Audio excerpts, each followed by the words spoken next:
Series of tragic deaths in Palo Alto has city leaders considering a drastic overhaul of its safety policies along the train tracks.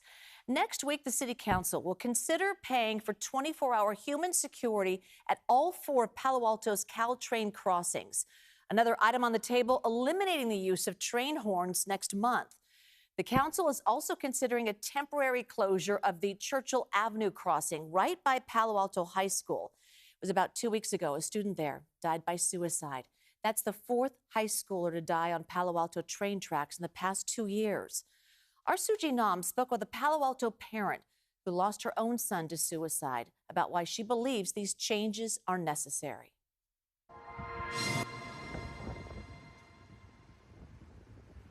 Lost him 8 years ago to suicide, which for me is like 8 seconds. I do have my kids on here, and this is actually his thumbprint, which I think looks like the mountains or the oceans, 2 of his favorite places. Mayor Lucas remembers her son Zane as the life of the room, who had a passion for wrestling. Sometimes people who see somebody being so outwardly happy and positive also don't realize that maybe that's not all the story either. Lucas has turned the pain of her son's suicide into advocacy for mental health. She is one of the community members pushing for the closure of the intersection on Churchill Avenue, where the road crosses the Caltrain tracks. That crossing is adjacent to Palo Alto High School, but it is also a key route for drivers, bicyclists, and pedestrians.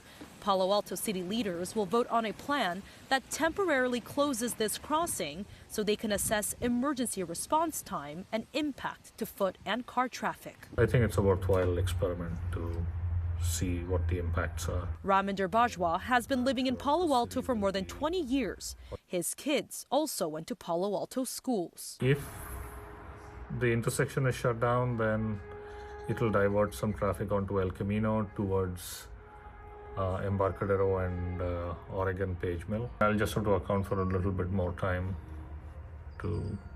especially if I have to cross to the other side of the tracks. The city is also working to hire 24-hour track safety monitors at all 4 crossings. Shaunak Darab, the president of the Palo Alto Board of Education, says the track's proximity to Palo Alto High School adds onto student pressure. We are in the heart of Silicon Valley.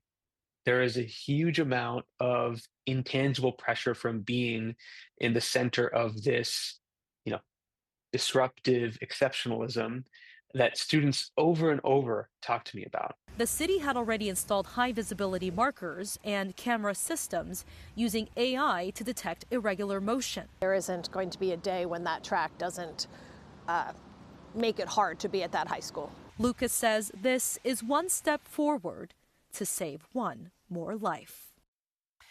The city has made resources available online for anyone who has been impacted by the recent student deaths. The information is on the city's website, paloalto.gov. And if you or anyone else you know is struggling and needs someone to talk to, the National Crisis Line is open 24 hours a day, 7 days a week.